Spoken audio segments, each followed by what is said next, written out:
The Danish Deception Part 20. So after today, all the parts will be fully completed, and I need y'all to just bear with me. This was a very traumatic and emotional experience for everyone that was involved, and so you're gonna see tears, and I'm gonna try to keep my composure as much as possible. So I'm on this bachelorette trip in the Bahamas, and the second day I'm there, I know that's the date of the hearing with the Danish IRS about the business account. And I'm very, very nervous. Like, obviously I had money in my bank account, but this business account was supposed to be what was gonna go towards crypto and paying for the wedding. And so I just wanted everything to happen the way it was supposed to happen. So I wake up that morning, he tells me, call me when you can. I pick up the phone, I call him, I step outside, and he actually has good news. And the good news is that the business account doesn't have 200,000, it actually has 300,000, and he hadn't been able to log into it for 18 months. And so he was very surprised that the account actually had more money than he thought. So I was so over the moon excited. I told him, I said, thank you so much for, making smart choices and, helping us build this foundation for us to start our lives together in Dallas. And he had told me he was on the phone with the bank for like 45 minutes, ironing out the plans. They closed down the business account and they were gonna just transfer him the amount of money that was owed to him. And so obviously I don't take his word for shit at this point. So I asked him, I'm like, can you send me a screenshot of the phone call? Like, I wanna see the phone record. And so he sends me a screenshot and it shows that he was on the phone for 45 minutes. I type in the number in the screenshot that he sent me, and I put it into ChatGPT, and it said it was linked to his bank in Denmark. So I was like, okay, this is real. Why would you spend 45 minutes on the phone with the bank if this wasn't real? So at this point, I'm like, okay, finally there's truth to something he's saying. And I felt so much relief. So after the Bahamas, my ex sends a text to my parents, and I'm in the group chat too. And he's saying, hey, I'll be able to send you the money by the end of this month. Can you please send me your banking information? And my mom says, of course, here it is, gives her bank information. Now we're at the end of July, and I asked him, hey, has the money hit? Has the money hit? Still hadn't hit. So what he said was, what I'll do is I'll send your parents the money on August 1st after I get paid from my job. But regardless, like, that money is going to hit at some point in August. And I said, okay, that's perfect. So beginning of August comes around and he tells me, hey, I just sent the money to your mom. And I said, okay, perfect. Can you please show me the screenshot? And he said, yes. And he showed me the screenshot, and it said that the payment was scheduled for August 9th. So August 7th and 8th comes around. I tell my mom, hey, you're going to receive the money by August 9th. And she said, okay, sounds good. So August 9th comes around and I asked her, hey, have you received it? And she said, no, I still have not received it. And so I was like, okay, that's weird. A couple of days go by and I'm like, have you received it yet? She said, I still have not received it. So now it's like August 12th and I'm on FaceTime with my mom just chit-chatting. And then I ask her, I go, hey, have you received the transfer from my ex? And she goes, no, I still haven't received it. And I'm on the couch with my ex and I look and I go, that's so weird. My mom still hasn't received the transfer. And he goes, that is weird. I go, can you pull up the screenshot again? He shows me the screenshot again. And it says that the payment is now scheduled for August 14th. And I'm a little confused because why is it scheduled for August 14th now? It was August 9th before, and that doesn't make sense. So I asked him, like, that's weird. He goes, that is weird. I don't know what's going on. And so regardless, at this point, it was like August 12th. So I was like, okay, we'll just wait and make sure she gets it by August 14th. So August 14th comes around. I call my mom, hey, did you receive the transfer? She still hasn't received the transfer. And I'm just like, what is going on? This is so weird and bizarre. But I'm not super concerned at this point. I just think that there's something weird going on. So August 15th comes around and he tells me that he doesn't know what's going on, but what he's gonna do is cancel the transaction and then send the 10K to me. And then I will then send the 10K to my mom. And I said, okay, perfect, that sounds good. So that Saturday, I went wedding dress shopping, and my very best friend Rebecca was in town visiting, and she was with her 3.5-year-old daughter, who's the sweetest. I've known her since she was a little newborn baby. She's so sweet. And this is the first time that my best friend Rebecca is coming to visit me in Dallas with her daughter. And so I was just so excited for them to be here and go wedding dress shopping with them. So we go wedding dress shopping on a Saturday, and my ex had told me that his mom wanted to pay for the wedding dress, and I was like, are you sure? He said, absolutely. Her birthday was actually the day before I went to go wedding dress shopping. And so he's like, I don't want to call her like on her birthday and ask her for money for your wedding dress, even though she's the one that brought this up and said she wants to pay for it. And I said, it's okay. I'll just pay for the dress. And then whenever your mom sends you the money, you can just send it to me. And then obviously I want to call her and tell her thank you, because I was surprised. I did not expect her to even offer to pay for it. So I was flattered. I thought it was so sweet. So I go pick out the wedding dress and I'm just so happy. I find the dress that I love. I put in the deposit for the dress. So Sunday comes around and my ex says that the $10,000 for my mom is going to hit his account on that Monday. And I said, okay, sounds good. I am starting to feel some red flags, but I'm just like, let's wait till Monday and let's see how this plays out. So we go to church that morning on Sunday morning and we get back, and this is so interesting that I always have to mention this. After church, my ex comes to me and he tells me, I really want to learn more about the Word of God. And I'm a Christian and I've always been a Christian. And he always told me, listen, like, despite my beliefs, I always will support you and your faith. And our kids will be brought up as Christians. We'll go to church. I'll always go to church with you. But this was the first time that he told me that he wanted to learn more about the Word of God. And I remember just being so excited. I was like, that's perfect. We're going to start doing Bible study like once a week together. And I was really, really excited for it. That day goes by and the next morning it's Monday. Keep in mind, my best friend and her daughter are still visiting me. So the next morning, my best friend, Rebecca, she is at home because she has some work calls. And so we take her daughter to the park with Smokey and we're just walking around, and I asked him, like, has the $10,000 for my mom hit your account? And he said, no, it hasn't. And I told him, I go, listen, I'm feeling very triggered. I feel like you're lying to me. It should have hit your personal account by this point and it hasn't. And I'm feeling extremely, extremely triggered. And he said, well, I don't know what's going on. I promise, like, the money's there. It's going to be fine. And I was like, well, I don't know. I just feel like you're lying to me. So if there's anything that you want to come clean about, now's the time, just do it. And he said, what's the point of talking to you if you're just going to think I'm lying? I go, well, why do you think I always think you're lying? Because you lie all the time. And he says, okay, well, maybe we shouldn't walk together. I go, okay, maybe we shouldn't. So he walks back to the car and I walk my friend's daughter with my dog, and I just like walk away, and we walk for a while, and then we go back to the car and he's in the car talking to his mom. And as soon as I get in the car, he gets off the phone with his mom. And I was fully planning on telling her thank you for the wedding dress. And I thought it was weird that he hung up really quickly. And so that's another red flag. So we get home and obviously we're fighting. I feel like he's lying to me. He's upset that I'm not believing him. And he ends up leaving the house because he's like, I'm going to go to Costco. So while he's in Costco, obviously I'm just spiraling. And this is the moment where it hits me. I'm like, what if everything's a lie? And I don't know why, like, my subconscious has been thinking this all along, but this is the first time I fully am asking myself this question. And so I'm laying in my bed and I start playing with the app Revolut, and I start looking at it. And that's the app that he sent the money to my mom. And obviously he sent me screenshots. I sent the screenshot to my mom to verify it's going to be hitting on August 14th. And so I start playing around with the app, and I just, I wanted to see what it would be like if I wanted to send a big payment. And the way Revolut works is you have to load the money into Revolut before you can send it to anyone.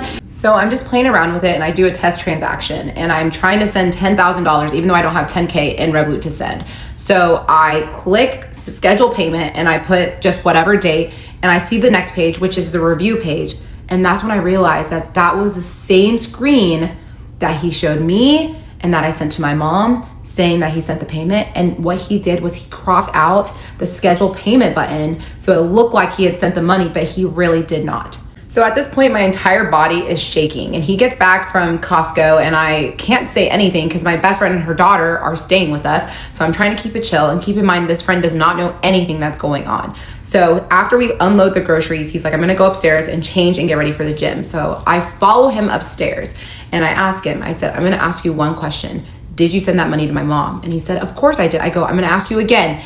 Did you send that money to my mom? And he said, yes. And I pull up the screenshot that he sent me, and then I go back to Revolut and I show him the exact same screenshot where he cropped the schedule payment button on the review page. And he said, our screens are different because I'm using a version from Denmark and you're using a version from the US. I go, you're using your US phone. So at this point, his lies are just getting bad. I'm like, you're lying about everything. I go, let's have a chat and let's let all of this come to light and be done with it. And he said, I don't have time for this. I don't want to listen to this. And then he storms out of the house. And I will continue on in part 21. The Danish deception in part 21. So a lot of the things that transpired over the next couple of days happened over text. So I have my old phone. I'll be reading a lot of the messages because it's hard to really convey everything just based on memory. So I sent him a screenshot of the test transaction that I did, and then the screenshot that he sent me for my mom. And I literally put them right next to each other. And I said, here's a side-by-side comparison for your reference. You've been caught red-handed, but if you want to keep lying, by all means, do your thing. And you can clearly see that you dragged it down to remove the schedule payment button. And then I had the test transaction with the schedule payment button circled. He says, I am telling you, Onyeka, I made the transfer to the account you gave me. I would have come clean right now if I had it. At this point, I think we should call off the weddings. We are not working as a team, and I don't want to keep fighting over this. Your mom will get her $10K as soon as I get it back. No, let me rephrase that. We are calling it off. I'm doing my best for everyone. Now it's time to focus on my own mental health. I will stay at a hotel for a few nights. This is all too much for me. Once I get the money, we can discuss if there's a future, but the weddings are off. So at that point, I'm just, what is happening? This is just, I'm so confused. Obviously, I had just bought my wedding dress and I was planning this wedding, but the weddings weren't even like on my mind. I just knew that he was struggling with something really, really big, and I wanted to know what it was. And the weddings, at this point I was like, let's cancel the weddings. I don't even care. I was more focused about his well-being and making sure he was going to be okay. So I do another test transaction, but this time I actually loaded money into Revolut and then I sent it to myself. And so I said, FYI, this is what it looks like when you actually make a transfer in Revolut. And I did like a couple $100s, just a small amount. And I said, the lies need to stop. Aren't you tired and exhausted? Do you think I want that for you? He goes, don't worry about me. I'll go to Denmark either tonight or tomorrow. I have enough miles to book it. Then we'll figure out the business account and you will be made whole. After that, we can figure out the next steps. So to answer your question, yes, I'm tired, but I'm more than tired. I am done. So I send him this message. You think you leaving is what I want? We don't need space. We need a relationship that's open and honest. You say you want to focus on your mental health. Keeping up with your lies and taking on the stress is destroying your mental health. You say you want to work as a team. How can we if you can't be honest with me? I'm here for the good, the bad, the ugly, but we can't work through any of this until you can give me the honest truth. So he gets back from the gym and he walks in the house. He walks past me. He walks past my best friend, goes up to the room. I follow him into the room and I go, hey, can we talk about this? He said, what is there to talk about? I told you I'm done. And I go, what does that mean? He says, I want a divorce. And at this point, I'm just stunned because never once has he mentioned leaving me or divorce or anything. So I'm shook at this point. And then he proceeds to tell me, he said, you prioritize your friends and family above me and our relationship. I've never felt like this is my home. I'm a guest in this home. My stuff is in the guest closet. And I'm like, your stuff wouldn't fit in the master closet. Like, it's fine. Like, I'm just sitting here just so confused. And he said, you only love me when there's money in my account, which is crazy because there was tons of times where there wasn't money in his account.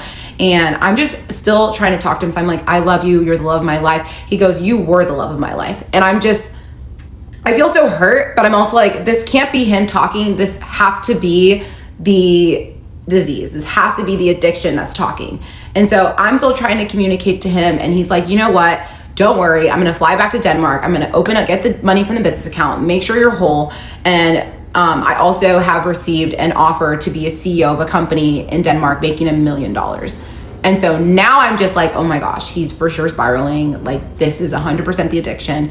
And it's insane because at this point I should have just been like, okay, go bye and be done with him. But I'm very much still fighting for the relationship because I don't think that there's anything crazy big that we can't navigate and come through together. So we're not making any progress in the conversation. So I leave. I go to my friend Rebecca. I said, let's go for a drive. So we take her daughter, we go to the lake, and I tell her everything. And I just break down, and she's in shock because she had no idea that I was dealing with this along with most people. And I'm like, I don't know what to do. Like, I don't want him to leave me. And at this point, it's crazy because I had definitely thought to myself, like, what life would be like without him, and almost was like mentally preparing myself for it. But I always thought it was gonna be on my terms. But the fact that he was leaving me just like put me in like this like fight or flight, and I just wanted to fight for him. So while we're at the lake, he sends me a message. He says, are you all gone? If yes, do I have enough time to pack my suitcase? And I go, we drove to the lake. And I said, I love you. We're gonna figure this out. Let's take some space, but flying to Denmark is not the answer.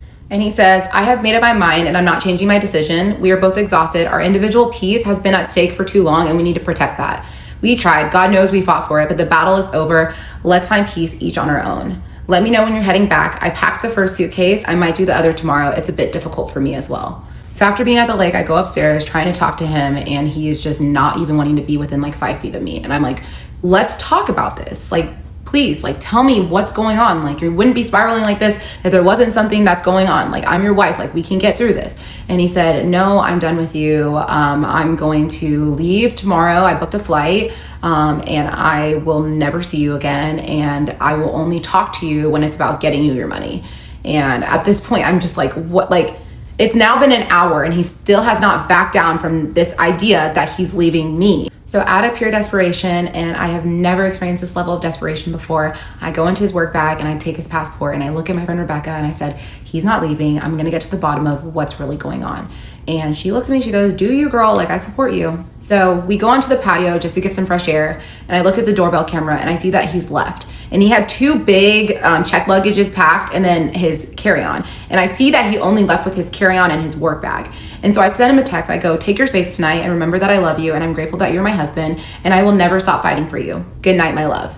And at this point, I'm angry, but I'm being nice because I've done so much research on addiction, and I know whenever an addict is spiraling, the worst thing you can do is fight them back. So I'm just trying to be calm and be peaceful so that he can find a space to be able to come and be honest with me. And he said, wrap your head around the fact that I am not your husband anymore. We are done. Today has shown me that I won't have anything to do with you other than settling my debt. After that, I can breathe again. So obviously I had a horrible night. I cried myself to sleep. The next morning I wake up and my best friend says, hey, I'm gonna go to my other friend's house. She had another best friend that lived in Dallas, so she was visiting the both of us. And I was more than okay with that because I didn't think this was a good environment for a child anyways. And I knew he was gonna come back to the house, and I thought that was for the best. And so I drive her to her friend's house, and my ex had messaged me like, I'm gonna need the house until 1 to grab my things before I go to the airport. And I remember being like, okay, that's fine. I'm gonna drop her off at her friend's house. And he doesn't know that I'm like trying to intercept him so I can have a conversation with him. He also does not know that I have his passport. So I drop Rebecca off at her friend's house and I come back and my ETA is like 12:30. And I know he said he was gonna leave around 1. So I was like, okay, I'll have some time to intercept him. I get home and everything is gone. His bags that were packed are gone. And I don't know if anyone's ever experienced being left by a spouse without knowing, or even a partner in general, but it is the most devastating feeling in the world. And especially someone that you shared your life with, they're there one day and the next day they're gone. It is just gut-wrenching. And I honestly at that point just start screaming. And I sent him a text and I said, I have your passport. He said, what the fuck is wrong with you? I go, please come home, babe. You fight for the people you love and I love you and we will get through this. And he said, this stunt literally cost me thousands of dollars. My decision is made. Remember who is fighting who. And I said, we just need to talk through this. I know you're hurt and I'm sorry for my part in this, but you're my husband and we will fight through this. We're building a life here with friends and family. He said, I am over it, but don't worry. All your troubles will go away. Now it'll just take a day longer and cost me more money. Ridiculous. I don't care anymore. I really don't. I say, I don't believe that. You wouldn't have married me if you wanted to give up that easily. He said, well, okay, but I'm getting a temporary passport, so I'll be leaving, and you made sure to take my green card too, so even if I wanted to come back, that's not possible. Take care. And you think I'm giving up easy? You're delusional. I said, I can mail it to you. And at that point, I'm freaking out because I did take his green card. So I get in the car and I said, I can bring you your passport and I can bring you your green card. I'll go to the airport. He goes, don't worry, I'm on the phone with the consulate. They'll figure it out. I don't need you. And I said, I'm on the way with the passport right now. I'll be there in 20. He said, I'm not going to see you. Trust me. I said, okay, I'll turn around. But I also can leave the passport at the front desk so you don't have to see me. He goes, don't worry, getting issued an emergency passport. Don't you fucking leave my passport anywhere. This is the most insane situation I've ever heard of. And guys, this is my favorite text in the entire thread. Call on your friends and family. You prioritize them, now they can show up for you. And just to be very clear, I do not give a fuck if you tell everybody everything. So here I am telling everybody everything. So after that message, he says there's no coming back from this. And I text him back and I said, okay, I will accept that now. And I had reached full acceptance because the fact that he had told me that he doesn't care if I tell everybody everything means that he must really be done with this marriage. And so I reached acceptance and I'm in my car. And I remember I sent a text to my sisters and I said, my ex just left me. And I also called my best friend Onyeka and I told her, I said, he just left me. And I stay on the phone with her until I get home. And I get home and I just plant on the couch, and I'm just hysterically crying and just completely wrecked, completely heartbroken. Like, the man that I love has just left me and I'm never gonna see him again. And so obviously it took some time for my sisters to read my text, and they both came over, and I realized, like, now's the time to come clean and tell everybody what's really been going on in our lives. And so my sisters are sitting down next to me, and my best friend Onyeka is also on the couch, and I look at them and I tell them everything about the gambling, about the lies, about the money. And my little sister looks up at me and she says, well, he actually took $3,000 from me. And we will continue on in part 22. The Danish deception, part 22. So my little sister looks at me and she says, he took $3,000 from me. And I am just silent for like 5 seconds. And I want you all to picture a horror movie in your mind and picture the screams in that horror movie. I can guarantee you the screams that were heard from me were 10 times worse. It was the most heartbreaking moment of my entire life. My little sister is like, she's my world, and to know that he took advantage of her was just, it was so heartbreaking. And in that moment, I 100% fell out of love with him, and it was like the spell that was on me had been broken. I went from survival mode to clarity in a matter of seconds. He asked my little sister for money 2 times. The first time was back in May. It was for a birthday present for me, which is crazy because he did not get me a birthday present that year because I asked him not to because I wanted us to save money. He paid her back, and he actually paid her back with interest, but it took him like a month and a half to send it back to her. And then he asked her for money again in the beginning of August, saying that he was planning a surprise for me for our wedding in Nigeria. And again, he's having issues with the transfer between his Danish account and his personal account, and she sent him money, and that amount was not paid back to her. So I sent him a text and I said, you took $3,000 from my little sister. I hate you. No wonder why you left. You're a fucking coward.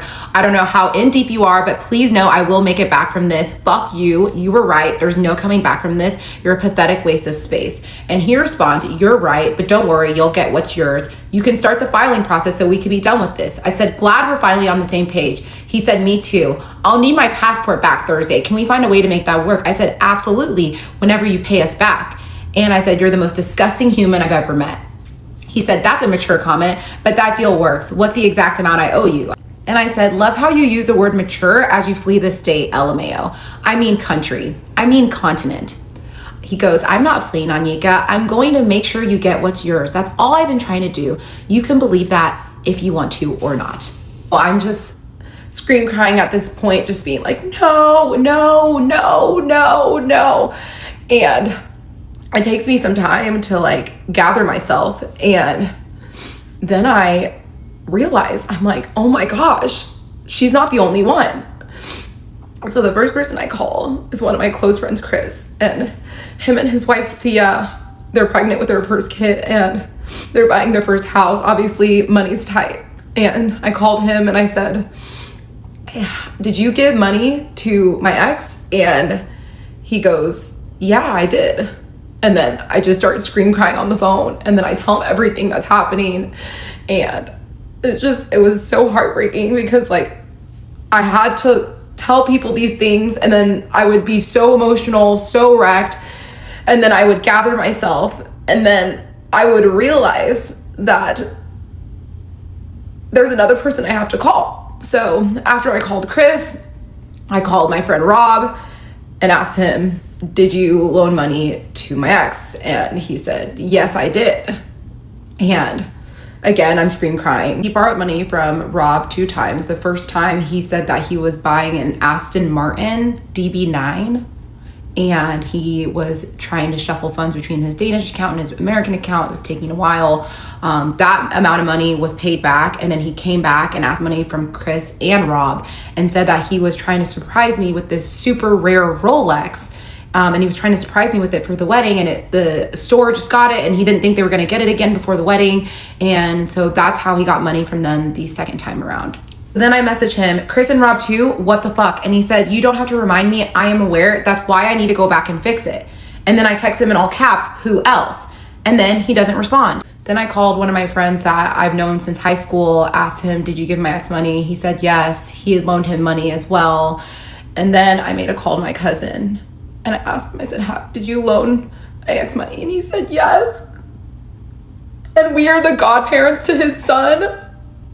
And that one was like so heartbreaking because this man trusted us to be godparents to his child and you did this to him.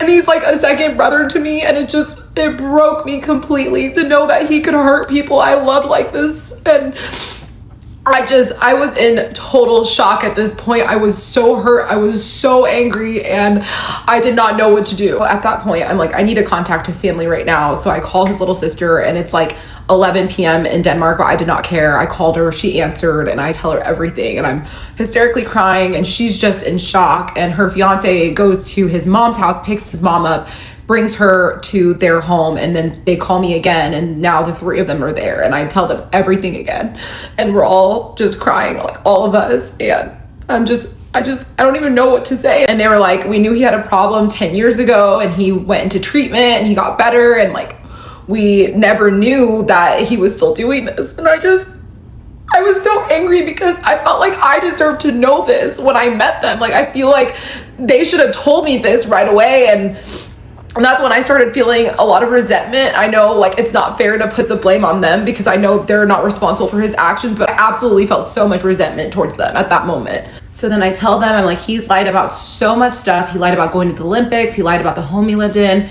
And then I thought to myself, the royal title. So I asked him, I go, do you guys have a royal title? And the look on their face, they were horrified, absolutely horrified. The lie that he had told my cousin was that he was buying a Ferrari. And again, he was having issues getting money from his Danish account to his American account, and he needed a short loan. A Ferrari. Then I texted him, you took money from my cousin too. I'm so sick to my stomach. I wish I never fucking met you. And he goes, Onyeka, I understand. I don't need these reminders. And then I said in all caps, tell me who else. I said, be honest for once in your fucking life so I can finish making these calls and I can heal. And he said, no one is asking you to do that. That's a choice you have made. So over the course of the evening, a lot of people came over, like my cousin, his wife, my sisters were there, a bunch of my friends, and I was just crying. I just really just needed to be around my people while all of this was coming to light and all of this was unfolding. And so it was really rough, but I went to bed that night. My little sister did spend the night with me. And the next morning, I decided I'm going to go on my Instagram and I'm going to unblock his ex-girlfriend and I'm going to reach out to her. So I unblock her and I send her a message. I go, hi, I've finally seen his true colors. I don't know how to understand the depth of what I'm going through. And she responded almost instantaneously. It was like, Onyeka, my heart goes out to you. I'm so sorry. There were so many times I wanted to reach out to you, but I felt like he was filling your mind with lies and you weren't going to believe anything that I said. And so I told her, I said, you know, don't blame yourself, but like, I'm having a really hard time understanding the depth of what I'm going through. Are you available to have a quick conversation? And she said, absolutely, we can have a conversation. So at that point, I'm obviously experiencing so much darkness. I'm waiting for the ex to call me and I just need to find some light in my life. So I call my cousin's wife and I ask her, can I come over? Can I just spend some time with my godson? And she said, of course. So I go over to her house and I pick him up and I just hold him and I'm just like crying and I'm telling him he's 1 year old, so he doesn't understand what's going on. But I'm just saying, I'm so sorry because like your godfather is an evil, evil monster. And I'm just now finding this out. And I just felt so bad for him that like one day he's going to learn that this man was his godfather at one point. So I'm at my cousin's house waiting for the ex to call me and I just need to just start reaching out to every single person that's ever encountered him. And that was really, really difficult because a lot of these people are also my friends. And so I'm devastating them because everyone loved him. Everyone truly loved him. Everyone trusted him. So I find another friend that he owed $10,000 to. One of my coworkers that I used to work with, she told me that her husband gave him $10,000 too. The lies it was a variety of different lies. One person, he said that he was investing in a plot of land. Another person, he said that he was buying a car. The same lie about how his Danish account, his personal account aren't like, he's having issues transferring money in between. And let me make something very, very clear. Every single person that he took money from, he told them explicitly not to tell me. And it's in text and it's in the receipts. He said, do not tell her, it's a surprise. I'm getting this car as a surprise. I'm getting this watch for her as a surprise. I'm buying this land as a surprise. It was all a surprise to me, which makes me so, so sick. So I'm on my phone. Again, I'm still waiting for the ex to call me. And I look down and I have a text from his older sister. And she said, Onyeka, can you please call me? I want to talk to you. And we will continue on in part 23. Danish deception, part 23. So at this point, I am feeling all the emotions. I'm feeling so much sadness. I'm feeling deep anger. I'm feeling so heartbroken. I'm feeling a little bit of relief because now I know. There's not a question in my mind on who this person is and what he's done. Like, I know exactly who he is. But the feeling that was taking over me completely, as you guys can imagine, is shame. I felt so ashamed. I felt like I didn't recognize the person that I had been for the past 3 years. And when you fall out of love with a psycho narcissist, it's disorienting and empowering at the same time. And it's almost like walking out of a dark room and experiencing sunlight that you never knew ever existed. And that was when I told myself, I've been living in someone else's reality and I want my own back right now. So I pick up the phone, I call his sister, and it's on FaceTime. I'm bawling my eyes out, and she's just apologizing. She's like, I'm so sorry. She said, I felt as though he was living above his means, and this is always a sign that when he's gambling and stealing from people, and I wanted to have a conversation with you, but I didn't know if you were going to believe me. And he had told the whole family that he had told you about his gambling addiction and about everything in his past. And I told her, I said that wasn't the case. And she said, well, yeah, his addiction got really, really bad about 10 years ago. He owed money to some really dangerous people. They actually threw a brick through his parents' window, and they chased his friend through the streets with a knife. And she's a police officer, so she wanted to protect him. So she actually went and met with these like dangerous loan sharks and figured out a payment plan for them. And then my ex got a job in China, and then he moved to Shanghai and didn't pay anyone back.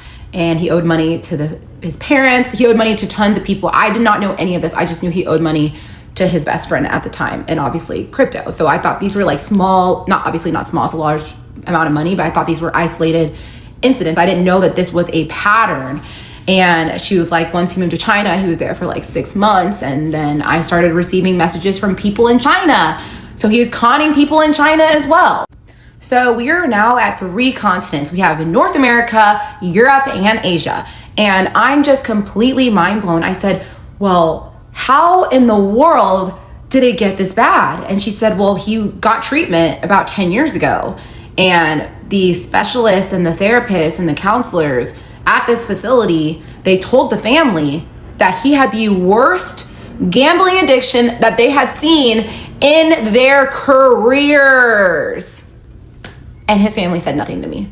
So that conversation 100% deepened my anger and resentment towards the family. I've worked through a lot of that in therapy, but I still just cannot understand how this shit was not brought to me.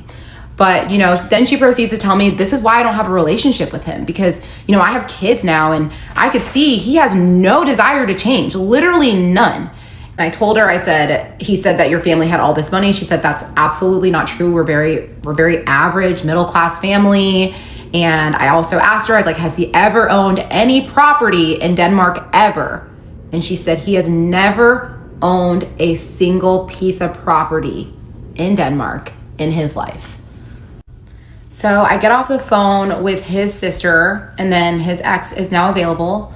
So I call her and she answers, and I say hi, and she's very, very nice. And she just says, I'm so sorry for what you're going through. I know how devastating it is. And she said, do you want to start, or do you want me to start? And I said, I would love to hear about your experience and understand what you went through. And she started it off saying, okay, well, we were together for 7 years. And I was like, 7 years? He told me 4. So the first sentence that she said was already a lie that he told. And she said he stole money from me, he stole money from my parents, he stole money from my friends. And there's actually a colleague of my dad's that he took money from after meeting him one time. He met this man once and was able to get money from him. I was so shook at everything I was hearing. Obviously, it was her dog. That dog was hers. It was never his dog. She also told me that the godson of the plumber was never his godson. So that was also a lie. Obviously, he never invested in that plumbing business. That was all stupid, all lies. And I asked her, I was like, 7 years is a long time. Like, what pushed you to finally leave? She's like, I just realized he wasn't going to change. And, for a while I knew I should have left him, but I felt like I was just in deep sunk cost fallacy. I feel that too. And then I asked her, I was like, when did you guys break up? They broke up on December 23rd of 2022. So do y'all remember that story about his dad being sick in the hospital and him getting in a fight with his sister and the back surgery and all the bullshit? It was all a lie. He was living with her. They broke up. She left him 4 months after we started dating. At this point, guys, I was numb. I couldn't even say this man cheated on me. He cheated on her. I was the other woman. And I was so numb to the cheating. I didn't even it was just okay, let's add something else to the list. I don't even think I cried. I was just well, but what's next? Let's see. And it truly felt like for that 24 hours, I was living the same nightmare over and over and over and over again.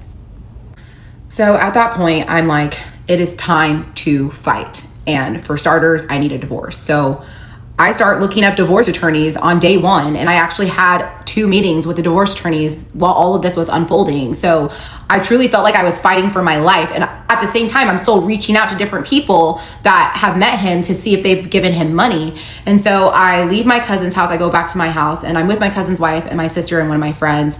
And at that point, I'm like, it is time for me to call my parents. And I was so nervous because I'm like, my parents at this time didn't even know that I was married. So now I have to tell them all these things. On top of that, I have to tell them that I'm legally married. And so I get home, I call my dad, and I'm telling him, hey, I need to talk to you. He's like, what's going on? I go, he's not coming back. And I proceed to tell him about the addiction, the money, everything. And then I ask my dad, I go, but please tell me he didn't take money from you. And my dad goes, don't worry about that right now. And then I was just on the floor screaming. This is my family. This is my family. I didn't even know how to pick myself up. And then I heard my dad. I was on FaceTime with my dad, and he just goes, you need to be strong. And I immediately get up, sit on the couch, and he looked at me. He's like, you need to be strong. He said, what he took is a drop in the bucket, and we're gonna get through this as a family. And that was just, you guys, I have the best parents in the world. So then my mom comes home from work, and I talk to her on the phone. My dad had already told her, and I pick up the phone and I'm FaceTiming her too. And I'm like, Mom, I'm so sorry. And she goes, why are you sorry? You have no reason to be sorry. She goes, everyone that knows you knows your heart. And I love you. You're my daughter. And we're going to make it out of this stronger than ever. I have the best family, the best friends, the best support system in this whole tragedy of a situation. It reminds me of that every single day. And I just, through all the darkness, they are my light. So I'm on the phone with my mom, just talking to her about everything. And then this name pops in my head. So there is this man, and his wife is from Denmark, and she had found my ex on LinkedIn and was like, it's so rare that I meet other Danes in Dallas. Would love to have you and your wife over for dinner. So we went to dinner with them, and they were so nice, so kind. And this man is extremely successful. They were living in a very nice home, and he just felt like he wanted to take my ex under his wing, and he wanted to find him a great job. And he was also working in tech, similar to my ex. So this man had taken him to like car shows. He met billionaires and made so many connections through this man. He just really wanted to be a mentor for him. And so his name popped in my head, and I was like, Mom, I gotta get off the phone. So I get off the phone and I call him and I go, hey, it's Onyeka. And he goes, hey. And I go, is everything okay? He goes, how can I help you? And I go, did my ex take money from you? And he says, that motherfucker took $30,000 from me. And I was just so shook.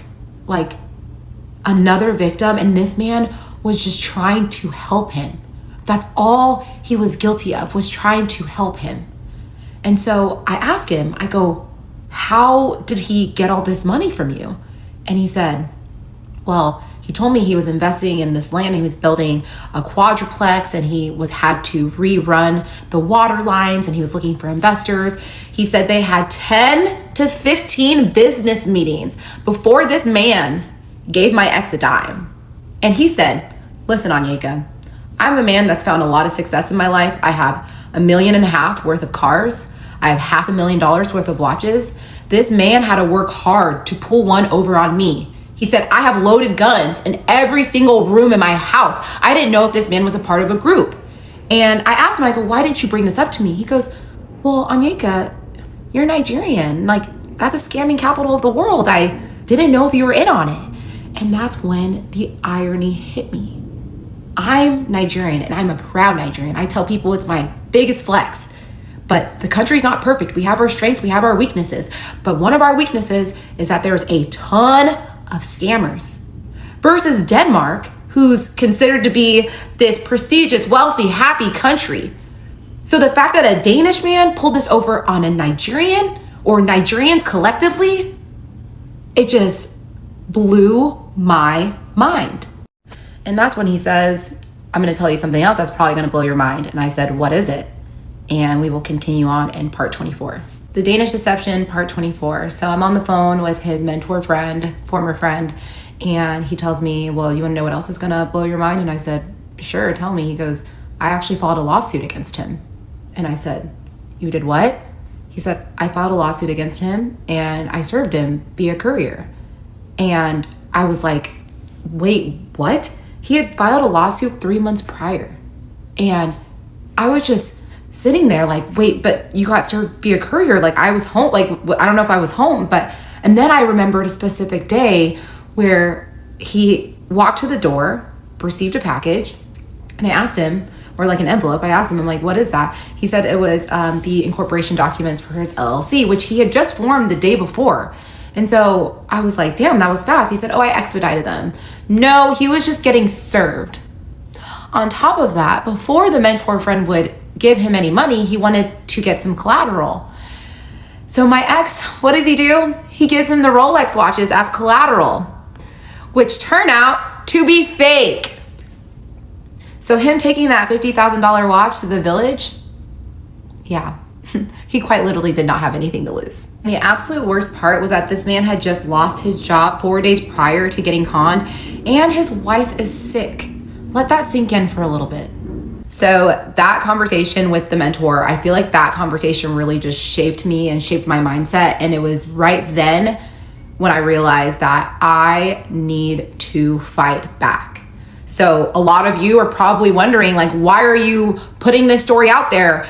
Aren't you embarrassed? Don't you feel shame? Well, yeah, but is it worth me being silent if he can go out and continue to find more and more victims? Do the other victims deserve that? What if someone had done what I'm doing right now? I wouldn't be in this position. So I feel proud of myself that I can sit here and I can share with everyone the details of what happened to me so that we can prevent this from happening to other people. And at the end of the day, silence is abusers' greatest weapon. It's time to take the power back. At that point, I have now cut off all communication with my ex since the day before, when I was just going off on him, calling him a coward and a lunatic. And he then proceeds to start sending me messages, begging for me back, telling me how much he loves me, telling me how we can work on our relationship and get back to what we were. And let me just tell you, I have never had my phone blown up to this extent ever in my entire life. You guys want to take a gander?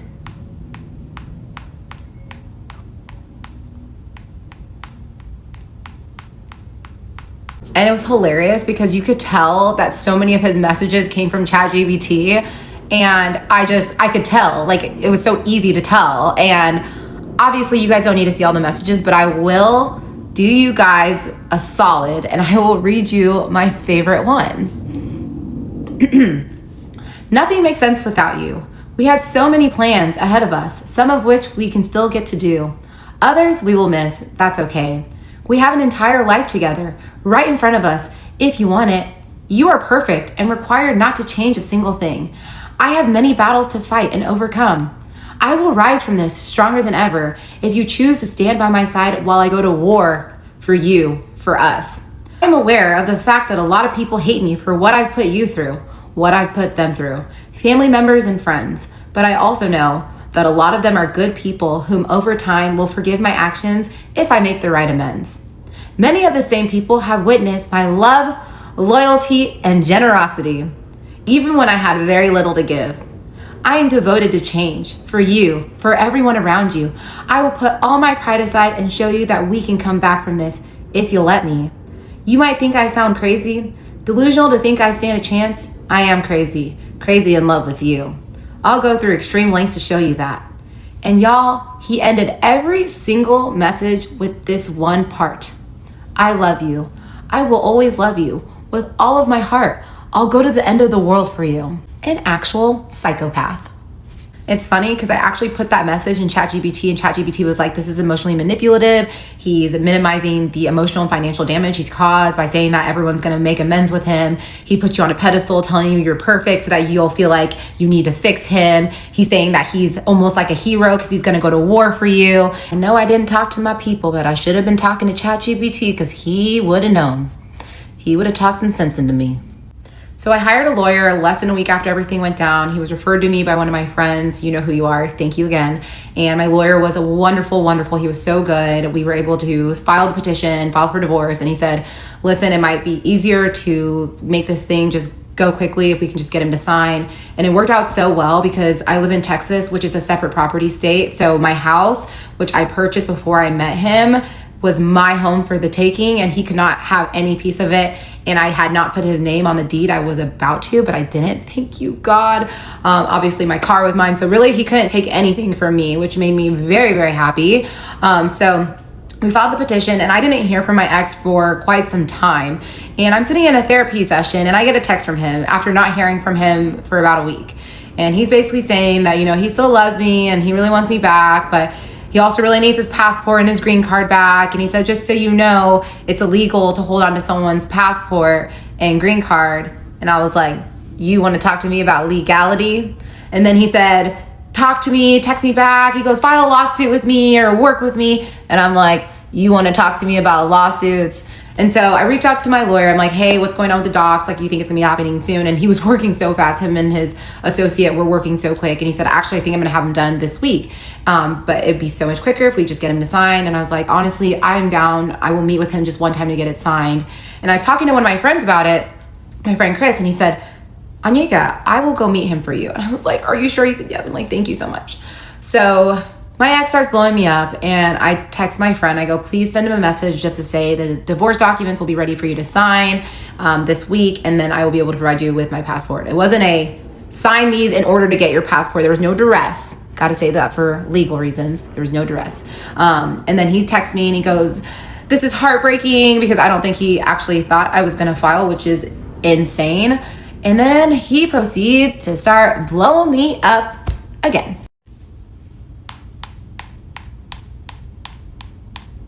Round two. He's telling me he loves me and that he doesn't think we should give up on our rare love and that he got a new job in Dallas and he's going to provide for me and yada, yada, yada. And I'm still not responding. And then he starts sending me voice memos. And the voice memos are getting kind of creepy because he's saying, I'm going crazy. I'm going out of my mind. I think I'm going to show up. And like, obviously I feel safe and I'm not scared of him. Like, I will beat him if he shows up. I'm not scared. And he sends me a voice memo saying, good morning, I love you, and I'll see you very soon. And I said, what do you mean see you very soon? So I sent a message to my neighbor. I go, hey, if my ex shows up, I'm gonna need you to tell him to leave. She said, I got you, I'm ready. I'm like, okay, sounds good. So Saturday comes around and now we're like in the middle of September. And I'm walking my dog. I had just walked out of the house and I look up and there's an SUV pulling up right next to me. And I look up and there's my ex And we will continue on in part 25. The Danish deception, part 25. So I look up, I see him, and we make eye contact, and there's one split second where he looks at me and then he says, "Hey babe, can we talk?" And then I proceeded to scream bloody murder. And when I say scream bloody murder, I mean people are stopping on the road and they think I'm about to get kidnapped. Bloody murder. And, well, I can demonstrate for you. Get the fuck away from me! Fuck you! Get the fuck away from me! I'm sorry, guys, I had to do that because I needed you guys to understand what I meant. But, like, times that volume by, like,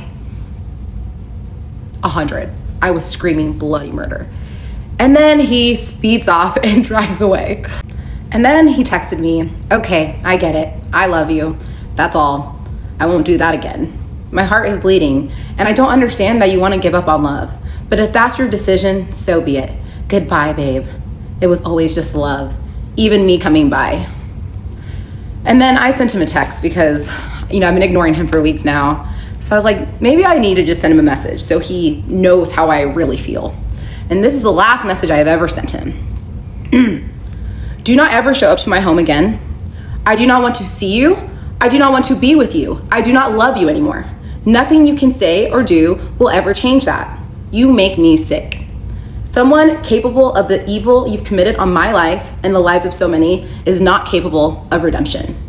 This divorce is happening whether you want it to or not." And then in all caps, "Leave me the fuck alone." And all he responded was, "I understand now."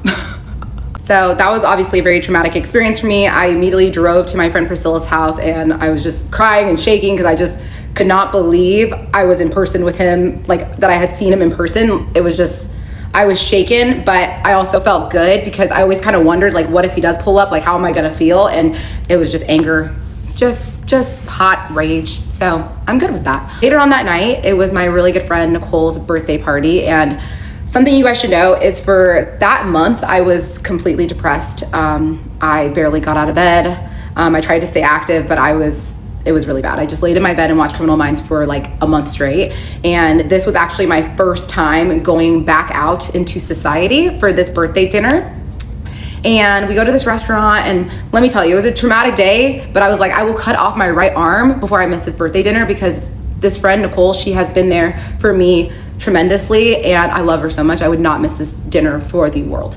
And so we go to dinner, have a great dinner. Afterwards, we were grabbing drinks at a cocktail bar, having fun. It's like about to close. It's like 1:30, but it closes at 2. But around 1:30, I was feeling a little bit tired. So I was like, I'm gonna go home. And so I go home, and the next morning I go to church, and I get a text from Nicole, and she said, "Can you call me after you get done with church?" And I said, "Of course." So I get home, and then I call her, and she's like, "Hey," and I was like, "What's up?" And she's like, I just, and I'm like, "What? Come out with it." And she's like, "Oh," and I was like, "Why don't you just come over?" She's like, "Okay, I'll come over." So she comes over, and I'm like, I'm wondering what she needs to tell me that's so like uncomfortable. She can't tell me over the phone. She walks into my house. She sits down and she looks at me and she says, "I saw your ex last night." And I was like, "I was with you till 1:30. Where did you see him?" She was like, "My building." And she lives in a building that is residences and a hotel and like restaurants and a cocktail bar. There's a lot of people in this establishment, and she was getting home because she lives in the residences, and she saw my ex with a woman that, let me just say, based on the way she was described to me, I would think she was a street hooker, 100%.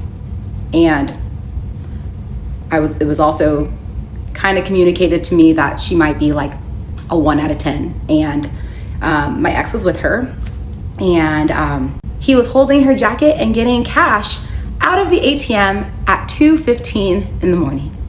So, we all have our guesses on what that could have been. So she tells me, and I'm like, okay, so cool. He's hanging out with prostitutes in public. Love that. And at this point, I had not announced our breakup, and you guys know I did a post telling people we weren't together. This was like before that. And so at that point, I felt so disrespected because, people know me in Dallas, and they're gonna see him with a hooker, and it's just so disrespectful to me. And I'm like, after everything you've done, like, you're still going, you're still not finished. And so I send a message to his sister just saying that I'm absolutely disgusted with him. So I tell her everything, and my friend actually got photographs of this man holding her jacket. Like, she got the photos. And she asked me, are you comfortable with me reaching out to him and letting him know? I said, absolutely, I don't care. So she reaches out to him, and then he sends me a text and says, I was not buying sex last night. I was buying weed. He said, I was having a really dark night, and for the first time in a long time, I went out to drink, and I haven't been sleeping, and I met someone that would sell me weed so I could finally sleep again. I don't appreciate you going with that information to my family. And then he said, he called out my friend by name, and Nicole needs to watch her mouth because she was looking all drugged up. He didn't know that I was with her 30 minutes before she saw him. She was sober. We had had like 4 glasses of wine that night. So she got drugged within 30 minutes. Oh, and she was also able to take 15 pictures of you holding the prostitute's jacket. Mind you, he's also texting another one of our friends, Rob, one of the other victims that he used to be good friends with, saying, I can't believe Onyeka would ever think I'd be with a prostitute. That girl was actually a doctor. And he also sends a screenshot of the receipt of his withdrawal, and it was $40. And I'm thinking there's 3 different options. Number 1, he saw my friend and he was like, let me take out a small withdrawal so I have something to back up my lie. And he clearly saw her because he called her out by name. Number 2, he was conning the prostitute, and he said, hey, I only have $40 right now, but I'll pay you back the rest. Something with his Danish account, bullshit, I don't know. And number 3, the prostitute was $40. Could be any of those 3 options. So obviously I was hurt by the situation, but it just, at this point, I'm not even surprised because this man is crazy. I allowed myself to shed 1 tear, and then I was like, I'm done. And the following week, my friend Chris met up with him, and he signed the divorce papers and had no problem with anything that I put in there.